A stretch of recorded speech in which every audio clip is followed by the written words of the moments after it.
Welcome back to Commentary from the Garage. 2025 had so many positives, but there was also so much I wish was different. One major issue I kept shaking my head to was a subject of anti-wealth increase of billionaires. Last year saw so much antagonism and hostility towards this elite economic class. Eat the rich, all the anti-wealth concentration protests, no kings, Labor Day rallies, the wealth redistribution movement. Now let's get the elephant in the room out of the way. Am I in this uber exclusive group? Absolutely not. I am so far from it, it would make you shiver to think about. So why am I passionately defending them? Because one, they say injustice against any group is injustice against society as a whole. And two, I genuinely believe when they win, we all get carried along with them. Here's an analogy. It's sort of like cheering for a sports team. I don't live in LA anymore, and I didn't get any physical reward. But when the Dodgers won the two-peat World Series, it brought me joy because I used to live there. So here are a number of reasons why I not only support, but I eagerly root for billionaires and why you should as well.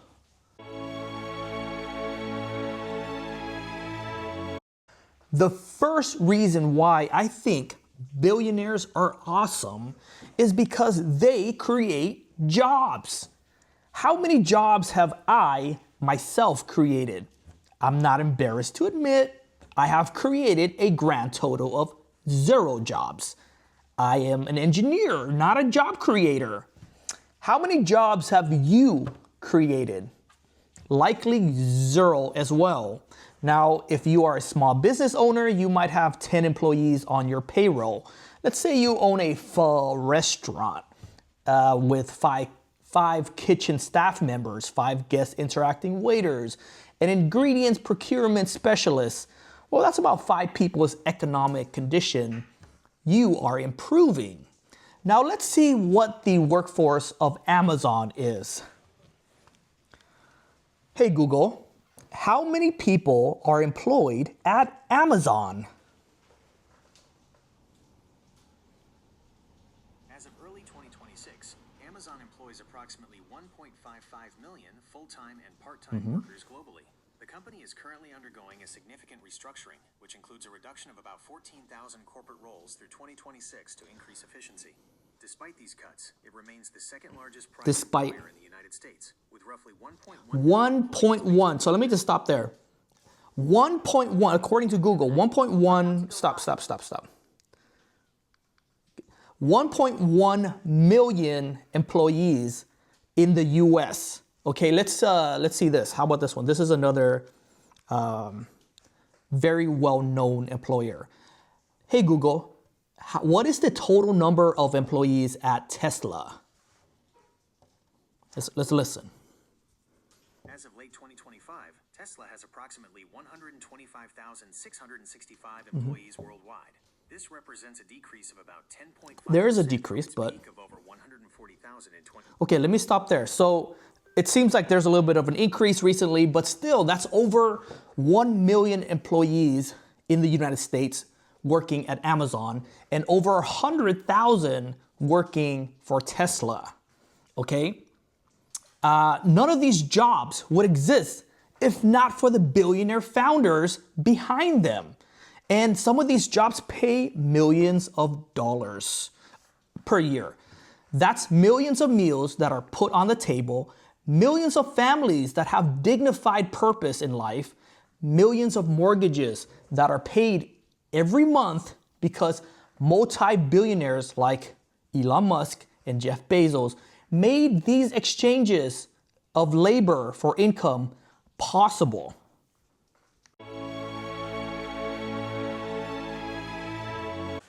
Another reason why I love billionaires is because they pay an inordinate amount of taxes, both directly and indirectly. Let's start with the indirect. Amazon has over 1 million income tax paying US workers. Let's say if the average tax liability of these team members are $25,000, a conservative number, that works out to $25 billion of taxes paid because Amazon exists. Now think of other billionaire businesses and all the tax paying employees they have. So that's the indirect. Now let's analyze the direct impact. And I'm gonna go back to my trusty Google. Hey Google, how much taxes has Elon Musk paid? Let's see. Oh, maybe I need to, sorry about that. Okay, Google, how much taxes has Elon Musk paid? Let's see. Come on. Elon Musk paid approximately $11 billion in taxes for 2021, which he claimed was the largest single-year payment by any individual in U.S. history. Okay, I'm gonna stop there. So, $11 billion Elon Musk paid. Okay, so let's talk. Let's see what another very well-known billionaire paid.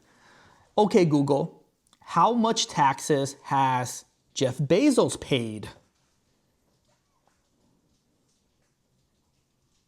Between 2006 and 2018, Jeff Bezos paid $1.4 billion in personal federal taxes on $6.5 billion of reported income. During that same period. Okay, so that was over $1 billion, at least over $1 billion in taxes that he's paid. So combined tens of billions of dollars in taxes have been collected from just two well-known, albeit well-known billionaires. That's billions of dollars that went to education, road repairs, healthcare for the poor, border enforcement, police protection, trash pickups, and other essential government services. I can't speak for everyone, but my personal total career income tax paid to the IRS is not even nowhere near $1 million. Forget the $1 billion mark. These billionaires are paying astronomical amounts despite their efforts to deduct and avoid as much taxes as possible legally. Again, I would like to emphasize they are contributing to your quality of life as an American, both directly and indirectly. No question about that.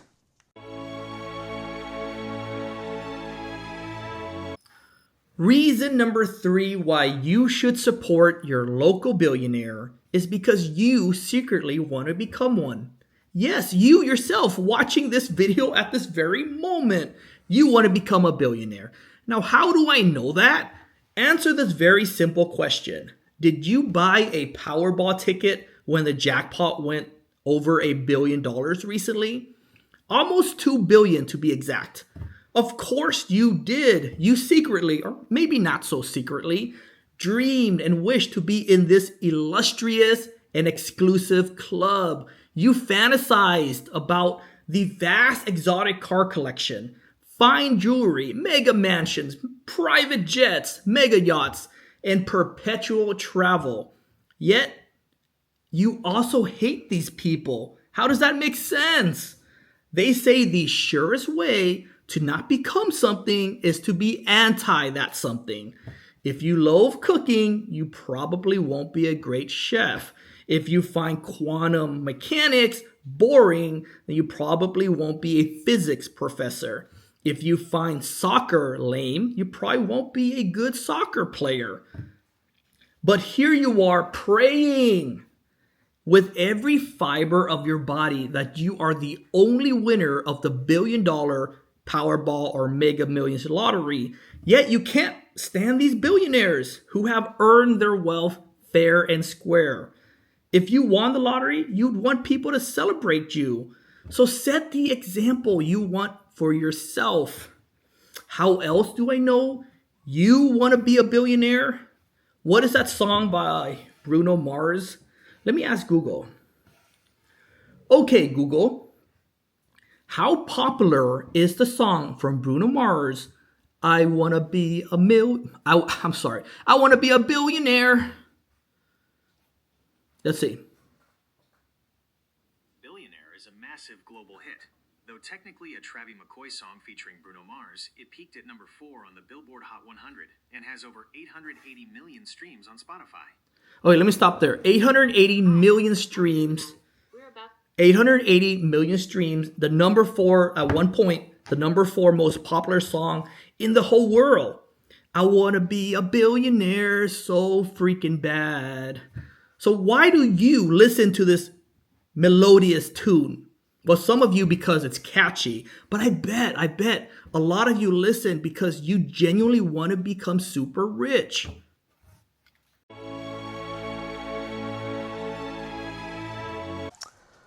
Reason number 4, billionaires make everything cost less for the rest of us. Not sure if you've seen that famous experiment where someone tried to make a chicken sandwich from scratch. Not just from regular scratch, but from scorched earth scratch. He grew the wheat plant, which he harvested and ground down into flour, then mixed the flour with water, kneaded the dough, then baked it. He hatched a chick from an egg, then raised it for a year, slaughtered it, and plucked all the feathers, then extracted the chicken meat and cooked it. He did the same for tomatoes, lettuce, and dressing. Guess how much that chicken sandwich ended up costing him? $2,000 US. And you thought a $20 chicken sandwich was expensive or is expensive. Why am I saying all this? Well, the reason everything is so affordable for you is, you guessed it, billionaires. Take, for example, something wildly ubiquitous, the automobile. Cars used to be the exclusive territory of the richest people in the world. Now, virtually every American owns a car. How? Because some dude figured out how to mass produce, so cars are no longer insanely expensive. Henry Ford got super rich from that. But we all also got a little richer because we can all have our very own personal travel vehicles. Another example was how inefficient rocket launches to space used to be. NASA, using your taxpayer dollars, used to spend billions per launch. Why? Because no billionaire wanted to start a private space company. Without the billions, Elon could not have started SpaceX. Now SpaceX can launch astronauts to the International Space Station for a fraction of the cost of what the government was siphoning off of you, the American taxpayers. He didn't cost you, he saved you money. He is saving you money. Air travel, television, smartphones, any appliance in your kitchen, they all used to be out of economic reach of the average man. And I'm so stoked about this. In the future, humanoid robots, space travel, interplanetary travel, self-driving or self-flying cars, they will all be democratized so we can all partake. And who will make all of that technology affordable? Not me, not you. Billionaires. Billionaires, bro. Be grateful to them.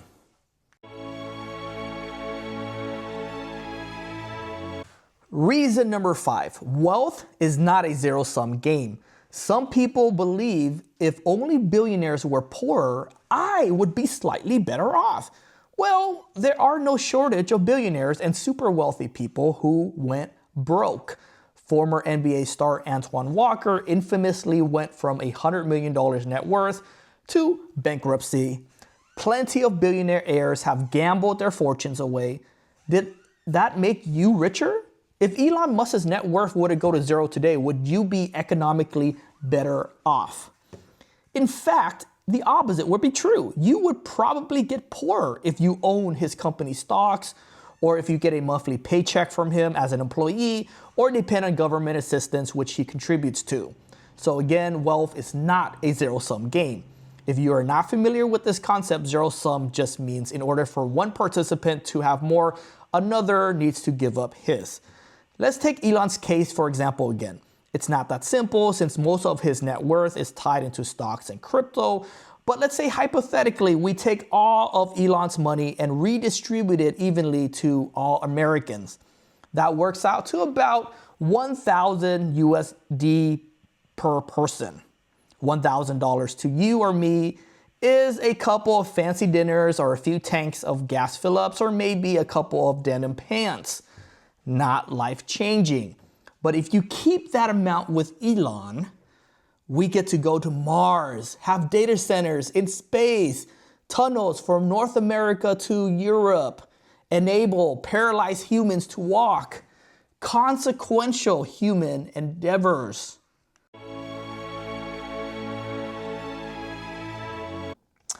Reason number 6, because it is only fair. Imagine if you sign a contract with YouTube, you get paid $100 for every 1,000 views. But when your video hits 5 billion views and you are owed hundreds of millions of dollars, YouTube reneges on the agreement because they couldn't initially fathom any video attracting that much viewership. How would you feel? You'd be pissed off. A deal is a deal, no matter how ridiculously successful the results are. Billionaires were promised a payout based on the value they brought and continue to bring to society. No one imagined Amazon would have hundreds of millions of Amazon Prime members, but millions voluntarily signed up. No one forced them. But because the result is millions agreed to hand over their hard-earned money to Amazon, Amazon needs to commensurately reward its founder because it is only fair.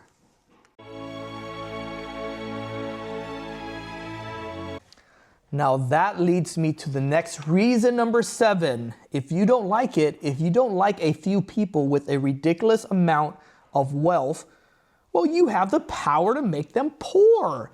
If you don't want Jeff Bezos to be filthy rich, don't order anything from Amazon. Don't consume any Amazon electronics such as the Kindle. Don't buy a Tesla. Don't buy any car for that matters. Because even if you get a Suzuki, the executives there get a portion, and that might push them to billionaire status. Don't watch Netflix, football, or any sport. Don't use any smartphones. Don't wear any brand name clothing. Don't use any social media, Facebook, Twitter, etc. Just go to a cave in the middle of nowhere and shut yourself off from the rest of society. As preposterous as this hypothetical is, that is the only practical way to make rich people not rich anymore. Don't use any services or consume any goods, because the moment you do, the person most responsible for that service or goods gets a cut. But take it from me, it is much easier to just let some people be uber rich. For a nominal fee, you get to have a richer, more comfortable, and vibrant life.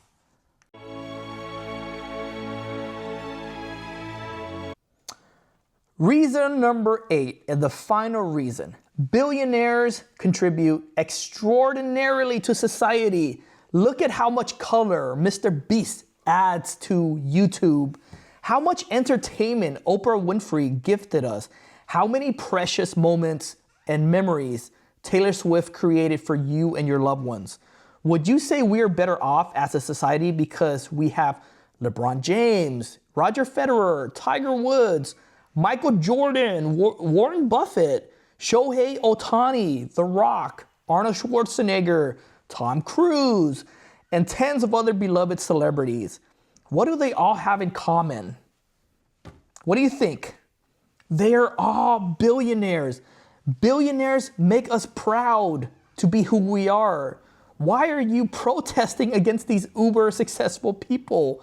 They earn what they have. Celebrate and respect them.